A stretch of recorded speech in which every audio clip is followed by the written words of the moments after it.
यदि आप भी बिहार बोर्ड से इंटर बोर्ड एग्जाम 2025 में सम्मिलित होने जा रहे हैं तो आपके मन में इंटर बोर्ड एग्जाम 2025 से संबंधित जो भी कुछ महत्वपूर्ण प्रश्न चल रहा है, जैसे कि 2025 में क्या बोर्ड एग्जाम होगा कि नहीं होगा, तो किस पैटर्न पे होगा, क्या पहले जिस तरह होते आ रहा था उसी तरह आपका एग्जाम होगा, उसके साथ साथ सबसे महत्वपूर्ण कि कितना ऑब्जेक्टिव सब्जेक्टिव पूछा जाएगा, 2025 में क्वेश्चन का लेवल कैसे रहेगा, किस प्रश्न का उत्तर कितने शब्दों में देना होगा, तो इन तमाम महत्वपूर्ण प्रश्न पे हम लोग अभी के इस वीडियो क्लास में चर्चा करने जा रहे हैं। तो अगर आप भी इंटर बोर्ड एग्जाम 2025 में साइंस, कॉमर्स, आर्ट्स किसी भी स्ट्रीम से सम्मिलित होने जा रहे हैं तो ध्यान से अंत तक देखिएगा। आपकी तैयारी से संबंधित काफी महत्वपूर्ण जानकारी इस वीडियो में आपको मिलेगा, जिससे कि आप अपने लिए एक शानदार सटीक रणनीति तैयार करके और स्मार्ट वर्क करके इंटर बोर्ड एग्जाम 2025 में अच्छा अंक ला सकते हैं। तो चलिए समझते हैं। तो यहाँ पे जो जो आपके मन में प्रश्न चल रहा है यहाँ पे देख लीजिएगा। कुछ प्रश्न मैं यहाँ पे लिखा हूँ, इससे अतिरिक्त भी कुछ प्रश्न की हम लोग चर्चा करेंगे, जैसे कि परीक्षा आपका होगा कि नहीं, क्वेश्चन का लेवल क्या रहेगा,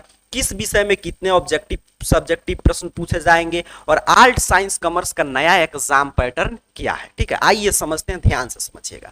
सबसे पहला प्रश्न कि सर बोर्ड एग्जाम होगा कि नहीं, तो आपका बोर्ड एग्जाम होगा क्योंकि इसके लिए आपका रजिस्ट्रेशन वगैरह हो चुका है, और जिस तरह आप देख रहे हैं कि हर एक साल, जैसे पिछले साल 2024 में हुआ, 23 में, उसी तरह उसमें कोई भी पैटर्न में अर्थात कि जो भी नियम वगैरह लागू हो रहा है वो सभी सीबीएसई का पेपर में आप तमाम देख रहे होंगे कि बोर्ड एग्जाम में ये बदलाव हुआ, वो बदलाव, वो सभी CBSE, ICSE, other state board के लिए।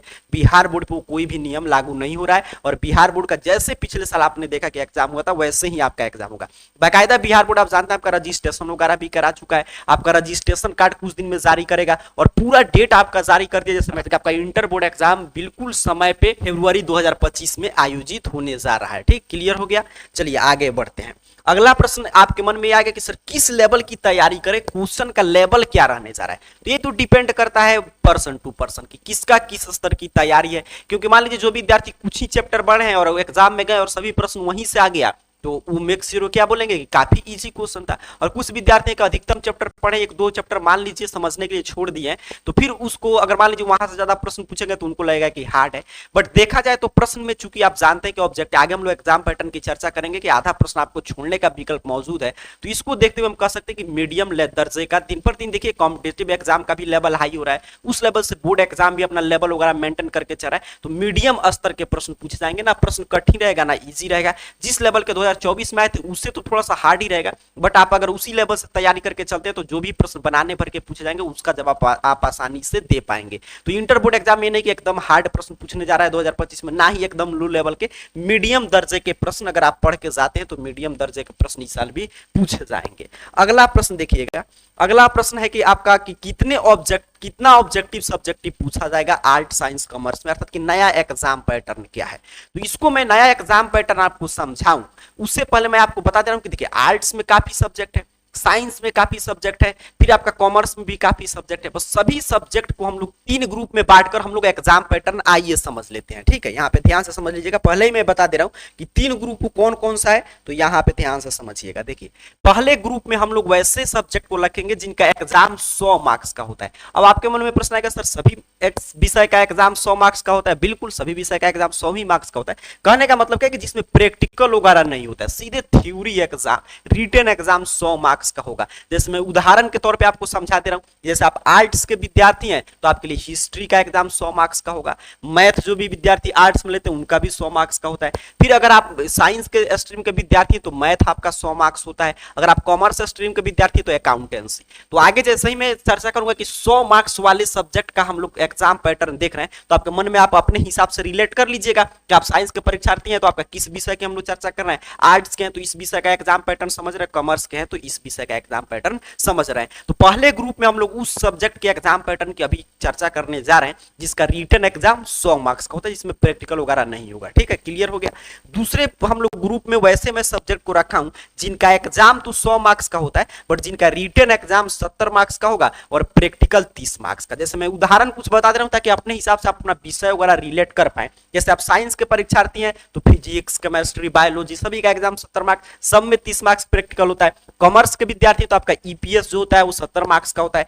आर्ट्स के विद्यार्थी तो ज्योग्राफी, होम साइंस वगैरह का 70 मार्क्स का एग्जाम होता है, मतलब कि 30 नंबर के प्रैक्टिकल का परीक्षा आपको देना होगा। तो इसका भी एग्जाम पैटर्न हम लोग समझेंगे तो उसमें आप रिलेट कर पाएंगे। और तीसरे कैटेगरी में लैंग्वेज सब्जेक्ट, भाषा विषय, जैसे काफी विद्यार्थी हिंदी इंग्लिश लेते हैं, काफी विद्यार्थी उर्दू अंग्रेजी लेते हैं, तो आपका जो भी भाषा सब्जेक्ट होगा उसके हम लोग एग्जाम पैटर्न की चर्चा यहाँ पे करेंगे। तो 3 ग्रुप में मैंने सब्जेक्ट को डिवाइड कर दिया, अपने हिसाब से आप समझ लीजिएगा कि आपका किस ग्रुप का किस सब्जेक्ट के एग्जाम पैटर्न के हम लोग चर्चा करने जा रहे हैं। मैंने एक एक उदाहरण भी आपको यहाँ पे क्लियर कर दिया। चलिए चर्चा करते हैं सबसे पहले ग्रुप में कि 100 मार्क्स, मतलब कि जिसका रिटन एग्जाम 100 मार्क्स का होता है, जिसमें कोई भी प्रैक्टिकल वगैरह नहीं होता है। तो उसमें देखिएगा टोटल आपसे ऑब्जेक्टिव टाइप मैंने बता दिया, इसमें किस किस सब्जेक्ट की चर्चा कर रहे हैं। तो अगर आप साइंस के परीक्षार्थी हो तो आपका मैथ इसमें आ जाएगा इस एग्जाम पैटर्न पे, कॉमर्स के परीक्षार्थी अकाउंटेंसी आ जाएगा, आर्ट्स का आपका हिस्ट्री जैसे सब्जेक्ट इसमें कवर हो जाएंगे, ठीक है। और इसमें हिंदी वाला 100 मार्क्स हम लोग नहीं ले रहे हैं, वो तो लैंग्वेज सब्जेक्ट में हम लोग देखेंगे। तो 100 मार्क्स वाले सब्जेक्ट में पिछले साल के भांति 2025 में भी 100 ही आपसे ऑब्जेक्टिव प्रश्न पूछे जाएंगे और आपको उसमें से 50 बनाना होगा। एक एक नंबर इसके लिए मिलता है 50 marks. Short answer type question आपसे 30 पूछे जाएंगे, ठीक है, अर्थात कि लघु उत्तरीय प्रश्न इसमें से 30 पूछे जाएंगे। 15 आपको बनाना है और इसके लिए आपको 2-2 अंक, 30 अंक इसके लिए आपको दिया जाएगा। लॉन्ग आंसर टाइप दीर्घ उत्तरीय प्रश्न, आगे मैं आपको ये भी बताऊंगा कि शॉर्ट आंसर टाइप और लॉन्ग आंसर टाइप प्रश्न में कितना शब्दों में आपको उत्तर वगैरह अभी से लिखने की प्रैक्टिस करना चाहिए, एग्जाम में कितने शब्दों में उत्तर देना होता है। 8 में से 4 प्रश्न का जवाब देना है, 5 नंबर वाले प्रश्न होते हैं 20 मार्क्स, टोटल 100 मार्क्स हो गया। 138 प्रश्न पूछे जाएंगे, 69 प्रश्न का आपको जवाब देना है। अब यहाँ पे आप ध्यान से देखिएगा तो एग्जाम पैटर्न काफी आसान है, आपसे सीधे 2 गुने प्रश्न पूछे जा रहे हैं, अर्थात कि आपसे 200 मार्क्स के देखिए प्रश्न पूछे जा रहे हैं, उसमें से मात्र 100 मार्क्स का ही प्रश्न का आपको जवाब देना है। जैसे देखिए आप सीधे ऑब्जेक्टिव 100 पूछे जा रहा है, अर्थात कि टोटल 100 मार्क्स का पूछा जा रहा है, उसमें से 50 कोई भी बनाना है। अर्थात कि इससे एक क्लियर हो गया कि एग्जाम पैटर्न काफी आसान है, मतलब कि अगर आप 60 to 70% सिलेबस भी अभी से शुरू करके अच्छा से, ताकि जो भी आप चैप्टर पढ़े 60 to 70% उससे कोई भी प्रश्न आ रहा है ऑब्जेक्टिव सब्जेक्टिव लघु उत्तरीय दीर्घ उत्तरीय, उसका जवाब आप दे पा रहे हैं तो समझिए आप 100% सिलेबस का आपका कवर हो गया, आपका कोई भी प्रश्न नहीं छूटेगा। ये क्लियर हो गया, ठीक है। आधा प्रश्न छोड़ने का विकल्प है। तो एग्जाम पैटर्न काफी आसान है, बस अभी से आप एक सही वे में तैयारी कर लेते हैं तो आपका शानदार रिजल्ट आएगा इंटर बोर्ड एग्जाम 2025 में। तो 100 मार्क्स वाले सब्जेक्ट का आपने एग्जाम पैटर्न समझा। अब दूसरे ग्रुप में जो हम लोग रखे थे 70 मार्क्स वाले सब्जेक्ट, मतलब कि जिसमें 30 मार्क्स प्रैक्टिकल होता है, जैसे आपका साइंस वालों का फिजिक्स केमिस्ट्री बायोलॉजी का एग्जाम पैटर्न समझ रहे हैं, कॉमर्स वालों का ईपीएस जैसे सब्जेक्ट का, आर्ट्स वालों का ज्योग्राफी होम साइंस जैसे सब्जेक्ट का एग्जाम पैटर्न है। तो इसमें आपसे 70 मार्क्स का एग्जाम होगा, इसमें टोटल ऑब्जेक्टिव 70 पूछे जाएंगे, 35 का जवाब देना, इसके लिए आपको एक एक अंक मिलेगा, अर्थात कि 35 अंक। शॉर्ट आंसर टाइप लघु उत्तरीय प्रश्न इसमें से 20 पूछे जाएंगे, 10 आपको बनाना है, इसके लिए 2-2 अंक मिलेगा, 20 अंक। लॉन्ग आंसर टाइप प्रश्न आपसे 6 इसमें पूछे जाते हैं, 3 का जवाब देना होता है, 5-5 नंबर के प्रश्न रहते हैं, 15 अंक। टोटल 96 प्रश्न पूछे जाएंगे 2025 में, 48 प्रश्न का जवाब देना है, टोटल 70 मार्क्स आपको इसके लिए रहता है, 30 मार्क्स का प्रैक्टिकल। इसमें भी सेम पैटर्न चल रहा है, 2 गुने प्रश्न पूछे जा रहे हैं, आधा आपको छोड़ना, अर्थात कि इसमें भी अगर आप कम से कम 60 to 70% अगर आप सिलेबस कवर किए हैं तो पूरा आप 70 में 70 स्कोर कर सकते हैं। ये मैं देखिए आपको मिनिमम बता रहा हूं। अगर आप मान लीजिए साइंस स्ट्रीम के परीक्षार्थी आपका लक्ष्य बड़ा है, जैसे आपको आईआईटी करना है, नीट का एग्जाम निकालना है, कॉमर्स के परीक्षार्थी आपको सीए वगैरह बनना है, आर्ट्स का परीक्षार्थी आप चाहते हैं आगे चलकर आपका मतलब कि कोई भी जनरल कॉम्पिटिटिव एग्जाम की तैयारी करे तो सबका जीएस वगैरह पेपर सेम रहे, तो उसके लिए तो आपको आस्था से विस्तार से 100% सिलेबस कवर करना ही चाहिए। मैं मिनिमम बता रहा हूं कि इतना भी अगर किसी छात्र का कवर है तभी वो पूरे प्रश्न का जवाब दे सकता है, ठीक है। चलिए तीसरे कैटेगरी में लैंग्वेज सब्जेक्ट होता है। तो लैंग्वेज सब्जेक्ट में आपका हिंदी इंग्लिश उर्दू जैसे विषय आएगा, तो उसमें सभी में अलग अलग एग्जाम पैटर्न पूछे जाते हैं। अगर आप लोग का डिमांड आएगा कि हम लोग हिंदी का पूरा सिलेबस की क्या सिलेबस है, कितना ऑब्जेक्टिव सब्जेक्ट की पूछे, किस किस टॉपिक से प्रश्न आता है, किस रूप में आपको तैयारी करना चाहिए, वो पूरा हम लोग डिटेल में चर्चा कर लेंगे, ठीक है। उसी तरह इंग्लिश का आप लोग का डिमांड आएगा तो भी हम लोग समझ लेंगे। अभी आपको समझना है कि कोई भी आपका लैंग्वेज सब्जेक्ट हो, हिंदी हो इंग्लिश हो उर्दू हो, उसमें 100 ऑब्जेक्टिव प्रश्न पूछे जाएंगे, ये तो क्लियर है। 50 आपको बनाना होगा। उसके अतिरिक्त कुछ लेख वगैरह पूछा जाता है, फिर कुछ आपका दे देगा कि स्वप्रसंग व्याख्या करें, उसका एक्सप्लेनेशन कीजिए। इंग्लिश है तो उसमें स्टोरी ऑफ इंग्लिश से कुछ प्रश्न रहेगा। तो ये सभी का अलग अलग सिलेबस रहता है। तो अगर आप लोग का डिमांड आएगा तो इसमें लोग विस्तार से चर्चा कर लेंगे, सभी लैंग्वेज सब्जेक्ट एक एक लेकर, हिंदी का, इंग्लिश का सही रणनीति क्या हो, या जिस भी विषय का आप डिटेल सिलेबस वगैरह जानकारी चाहते हैं। क्योंकि अभी तो मैं आपको सिर्फ एग्जाम पैटर्न बता रहा हूँ कि इस विषय में इतना ऑब्जेक्टिव सब्जेक्टिव पूछा जाएगा, बट किस विषय को किस रूप में तैयारी करना चाहिए, कौन कौन सा बुक फॉलो करना चाहिए, तो इस पे हम लोग अगले क्लास में चर्चा कर लेंगे डिटेल में। तो आपने समझा अभी तक एग्जाम पैटर्न, अर्थात कि पिछले साल का एग्जाम पैटर्न इस साल भी लागू है। अब मन में एक और प्रश्न आ सकता है कि ठीक है, ऑब्जेक्टिव प्रश्न में तो कोई टेंशन नहीं हो, तो एमसीक्यू अर्थात कि आपका मल्टीपल चॉइस क्वेश्चन है, 4 ऑप्शन रहेगा, ओएमआर सीट वगैरह के गोलक को भर देना है, उसमें तो कोई दिक्कत नहीं। लेकिन सब्जेक्टिव में लघु उत्तरीय प्रश्न, मतलब छोटा छोटा 2 अंकीय प्रश्न, दीर्घ उत्तरीय प्रश्न 5 अंकीय प्रश्न का उत्तर कितने शब्दों में लिखना होगा। तो देखिए, लघु उत्तरीय प्रश्न के लिए बिहार बोर्ड जो गाइडलाइंस जारी करता है कि 50 से 60 शब्द में आपको उत्तर लिखना होगा लघु उत्तरीय प्रश्न का, और दीर्घ उत्तरीय प्रश्न का तो 100 से 120 वर्ड में। ये मीन मतलब कि ये लिमिट है कि कम से कम 50 अधिकतम 60 तक आप जा सकते हैं, और 100 से 120 वर्ड। देखिए, ज्यादा वर्ड आपको लिखने से बचना चाहिए। लेकिन मान लीजिए अगर आपका वर्ड लिमिट 50-60 हो गया, आपको लग रहा है कि प्रश्न का कुछ पॉइंट छूटे, तो आप आसानी से एक 10-20 वर्ड ज्यादा भी लिख सकते हो, उसमें कोई डाउट की बात। में जो टॉपिक पूछा गया वो अपने उत्तर में कवर कीजिएगा, आपको अंक मिलेगा। ऑफिशियल गाइडलाइन यही है कि आपको 50 से 60 वर्ड में लघु उत्तरीय और आपके 100 से 120 वर्ड में दीर्घ उत्तरीय प्रश्न का आपको जवाब देना है। ठीक है, क्लियर हो गया।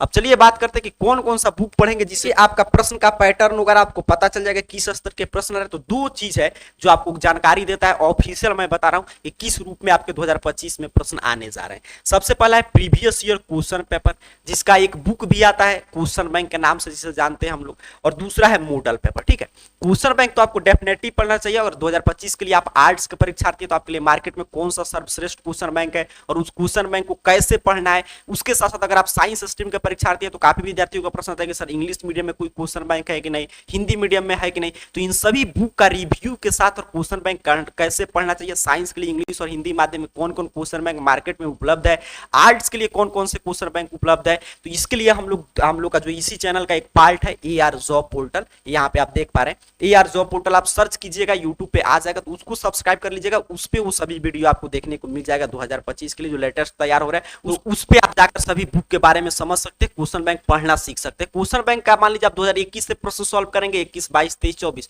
तो उससे आपको क्लियर हो जाएगा किस स्तर के प्रश्न आएंगे 2025 में और एग्जाम पैटर्न क्या, क्योंकि उसी पैटर्न पे आपका इस साल भी एग्जाम होगा। और बाकी पूरा बुक वगैरह के बारे में जानकारी चाहते हैं कैसे पढ़ना चाहिए, तो AR जॉब पोर्टल सर्च करके सब्सक्राइब करके जुड़ जाइएगा, वहां पे आपको हर एक जानकारी मिल जाएगा। और आपका दूसरा है ऑफिशियल मॉडल पेपर, जो मार्केट में नहीं, जो बिहार बोर्ड जारी करता है इंटरनेट पे हर एक विषय का एक एक सेट, तो वो भी आप देख सकते हैं। पिछले साल का जो आया था 2025, 2024 का, 2023 का, तो वो भी देखेंगे तो आपका एग्जाम पैटर्न क्लियर हो जाएगा, क्योंकि उसी पे 2025 में भी रहेगा प्रश्न पत्र उसी पैटर्न पे। तो वो भी आप इस चैनल का ऑफिशियल वेबसाइट arcareerpoint.com वेबसाइट पे जाके आप मॉडल पेपर सेक्शन में मिल जाएगा, आपको पूरा मॉडल पेपर प्रीवियस ईयर का, वहां से आप डाउनलोड कर सकते हैं। ठीक है, इस चैनल का नाम AR करियर पॉइंट सर्च कीजिएगा और arcareerpoint.com वेबसाइट पे जाके और मॉडल पेपर नामक सेक्शन मिलेगा, उसमें आप क्लियरली वहां से जाकर डाउनलोड वगैरह कर सकते हैं। बैंक के बारे में बता दिया, तो ये 2 चीज अगर आप अध्ययन करेंगे तो आपको और क्लियर हो जाएगा कि हाँ किस रूप में प्रश्न आएंगे 2025 में, और एग्जाम पैटर्न जो मैं बताया हूं, मैं क्या कहना चाहता हूं, ये सभी चीजें आपको स्पष्ट हो जाएगी। और अधिक जानकारी के लिए कौन सा क्लासेस कब आता है, इंटर बोर्ड एग्जाम 2025 के पल की अपडेट के लिए आप अगर कोई भी सोशल मीडिया हैंडल यूज करते हैं, जैसे कि मान लीजिए आपके पास व्हाट्सअप है तो व्हाट्सअप चैनल वगैरह, या आपके पास फेसबुक है, इंस्टाग्राम है, टेलीग्राम है, सब पे इस चैनल का नाम AR करियर पॉइंट सर्च कीजिएगा और ऑफिशियल सभी सोशल मीडिया हैंडल आपके पास ओपन हो जाएगा, वहां पे आप ज्वाइन हो सकते हैं, या लिंक सीधे आपको नीचे डिस्क्रिप्शन बॉक्स में मिल जाएगा, वहां से जुड़े रहेगा तो जो भी वीडियो आता है वहां पे आपको अपडेट मिल जाएगा सबसे पहले। उम्मीद कर रहा हूं कि अभी के इस वीडियो के माध्यम से इंटर बोर्ड एग्जाम 2025 से संबंधित काफी प्रश्नों को हम लोग कवर करने का प्रयास किए हैं। और कोई आपके मन में प्रश्न चल रहा होगा, कोई भी जानकारी चाहिए तो नीचे वीडियो के कमेंट बॉक्स में जरूर कमेंट कर दीजिएगा। अगले क्लास में हम लोग आपके जो भी मन में डाउट चल रहा होगा उस डाउट पे डिटेल में चर्चा कर लेंगे इंटर बोर्ड एग्जाम 2025 से संबंधित। तब तक के लिए इसी वे में जैसे मैंने बताया कि इतना सब में उत्तर लिखना है, तो अभी से आप लघु उत्तरीय प्रश्न का उत्तर अगर फेयर वगैरह या कोई भी नोट्स वगैरह तैयार किया तो उतना ही शब्दों में लिखिएगा, दीर्घ उत्तरीय प्रश्न का उत्तर उतना ही शब्दों में लिखिएगा, और किस विषय में कितना ऑब्जेक्टिव सब्जेक्टिव लघु उत्तरीय दीर्घ उत्तरीय प्रश्न आपसे पूछे जाएंगे, इसमें से कितना आपको बनाना है, ये मैंने इस वीडियो में आपको क्लियर समझा दिया। सभी को बहुत बहुत धन्यवाद।